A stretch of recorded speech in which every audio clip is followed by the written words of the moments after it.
Hey ladies and gents, LordOfPondtail here with another video for Rise of Empires, Ice and Fire. Today it's the next in my heroes guides, and we are going to be looking at the 4th SX1 hero, which is Sakura Blossom. Sakura Blossom is the second of the two SX1 Archers heroes, and she has a few interesting characteristics about her. All three of her skills are prep skills.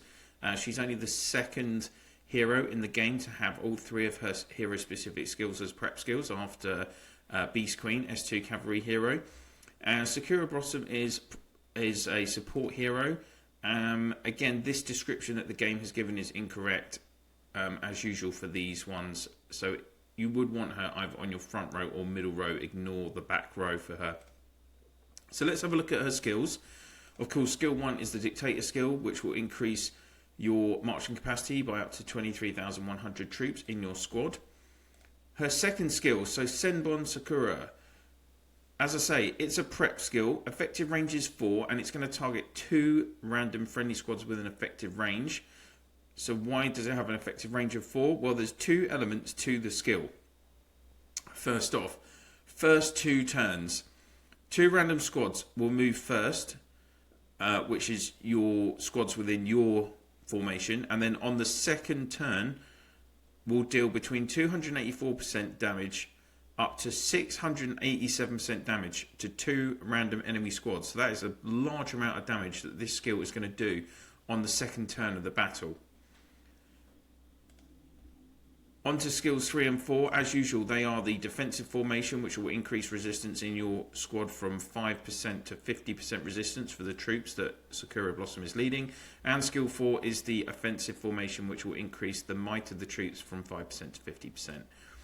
Her 5th skill, Sunran Sukutai, I guess. Sunran Sukutai?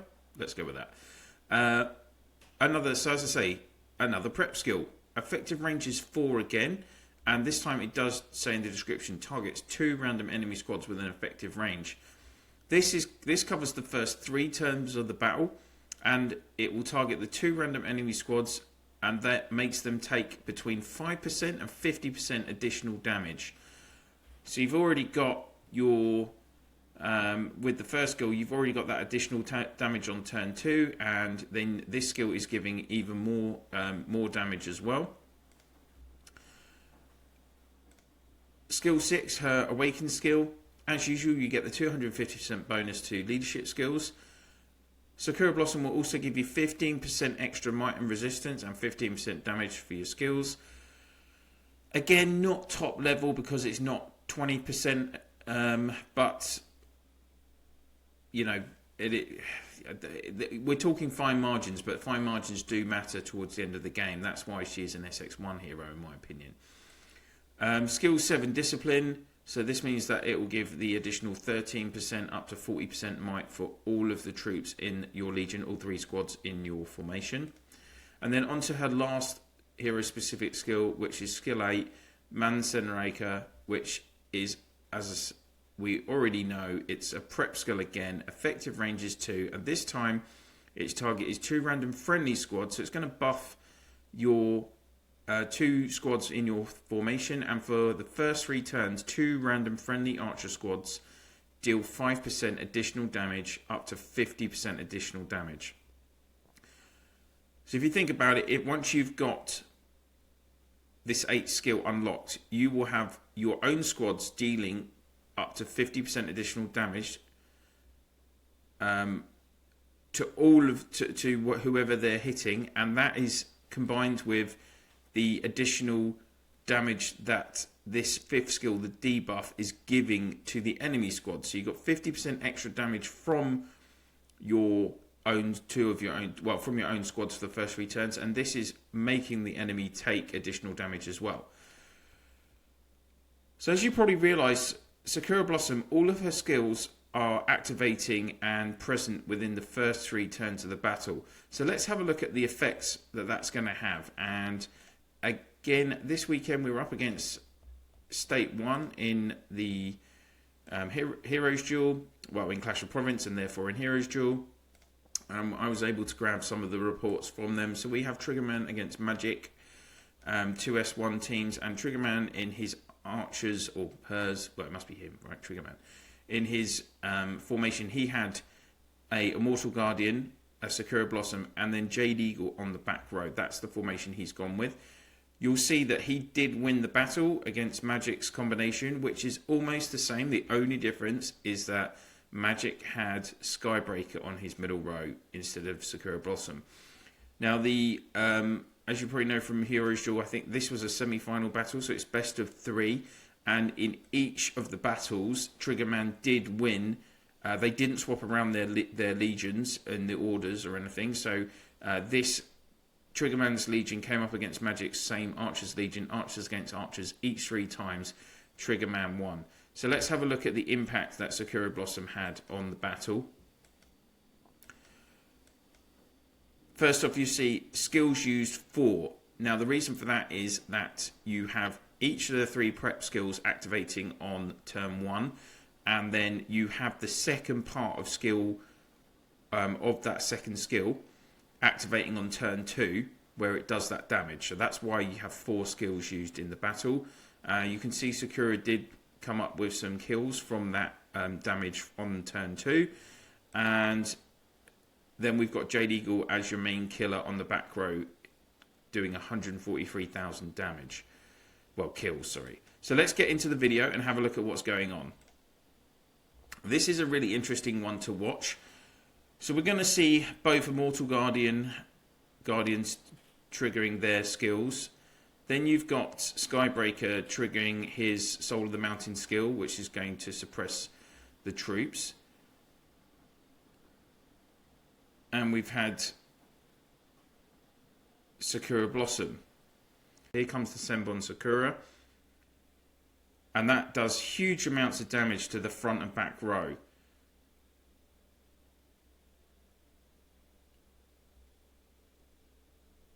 And you can see again that we're still in turn 2, and all of the attacks are causing significant damage. So Jade Eagle's skill that just triggered then, it caused huge damage, like over 25,000 kills, I think, with that one skill across the three squads of the opponent. And you can see that there is quite a gap building up between Triggerman's squads here. So the back row, for instance, still has 100,000 troops, while the opponent Magic is already down to 76,000 troops on his back row. Middle row's pretty similar. Front row for Triggerman has about 10,000 more, again because Magic's front row took that hit from the Senbon in round 2. So Sakura Blossom gives you a significant kind of margin after the first 3 turns of the battle. And we're just going to speed this up now. And what we will see is actually that Magic's squads did bring it back pretty close, particularly on the front and middle rows. Skybreaker, I think, there was a combination of units getting disarmed from Magic's formation, and that was reducing the damage done to them. And then obviously you've got both Jade Eagles kind of with their skills activating every so often. The Jade Eagle skill takes 2 turns to prep. And as we get to the end of the battle, you'll see that the back row still, there was 25,000 difference. The middle row Sakura had slightly more, 6,000 more troops. It was only on the front row that in the end, Triggerman's front row had less troops. There was 13,000 difference. But the differential on that back row, 26,000, Magic's formation never recovered from it being behind after the 3rd turn, and that is primarily down to Sakura's skills and what they did in that battle. You can compare the difference here between Jade Eagle, skills used 6, kills 143,000. For Magic, 6, again, only 86,000 kills.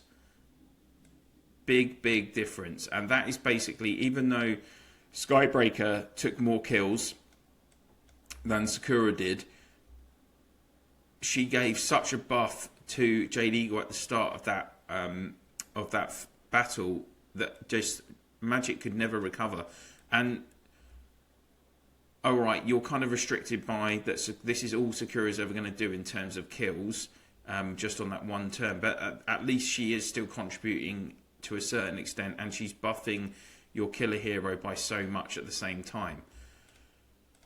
So let's go back into Sakura and let's talk about her worth in terms of, you know, and issues with her. So let's talk about issues.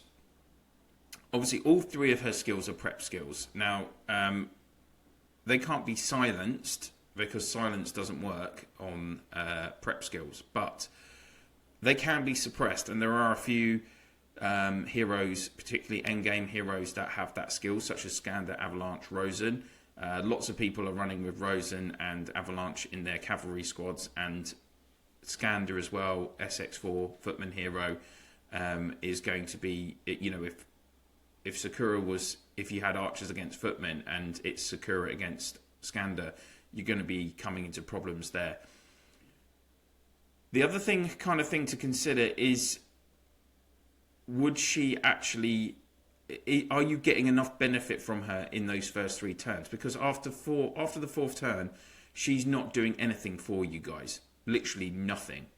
None of her skills are active and working after the 3rd turn. So that is kind of a consideration as well. You need to have her working with killer heroes that are going to do damage, and also heroes that have skills that are going to be active for the remainder of the battle. Probably. It just depends. I mean, let's talk about combinations. You saw that Triggerman had Sakura in that combination with a Mortal Guardian at the front and then JD at the back.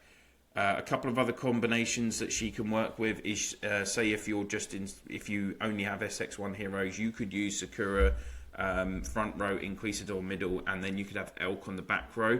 Elk also has like early turn skills in his locker, and that could potentially give you the buffer that you can just destroy the opponent within the first few turns of the battle. She also works with Tarantula and Spectral Reaper.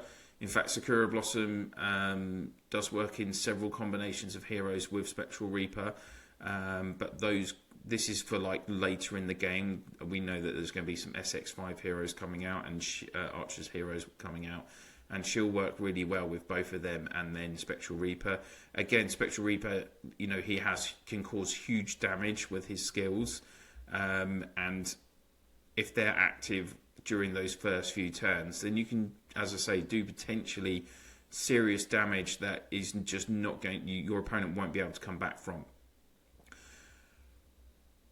Is she end game? Potentially, if you not right now. She's not going to be in the top level right now, but once we've got these additional Archers heroes in the future, then she is going to be popping up in some really meta formations. So if you do pick Sakura Blossom up, you have one Archers Legion, or you're looking for a second Archers Legion for your account, then she will definitely work, and she's going to work for you on your front or middle rows. In terms of skills, what to activate first, if you are going to put on the front row, then I think you want to be unlocking, obviously, her 6th skill first. And if you're going to put a middle row, then you could get away with unlocking her 8th skill first, particularly as it combines with the 5th skill and you're getting all of that additional damage. It's worth doing. But otherwise, yeah, so if you're putting on front row, then you're going to want to do skill 6, skill 8, then skill 7. If you're definitely thinking of putting her on the middle row like Triggerman had, then you can do skill 8 first, skill 6, then skill 7. So that is everything on Sakura Blossom, guys. I hope you found this video helpful and informative. So that is 4 of the SX1 heroes down now. We just have the Hunk and Windwalker to go. The Hunk is the 3rd footman hero out the SX, and Windwalker is the only cavalry hero. So I'm looking forward to bringing them both to you very soon. Of course, if you haven't already, please do give this video a like, click on the subscribe and ring the bell. I'd be interested to hear your experiences if you've had Sakura Blossom in your legions and what heroes you're using her with. And of course, if you could share my channel in your alliance chats, province chats and guild chats, that would be much appreciated, guys. And if you use WhatsApp line, Discord and Viber, then a share of a few videos in there and the channel would be greatly appreciated. That's it for now. Thank you so much for watching, and I will see you soon.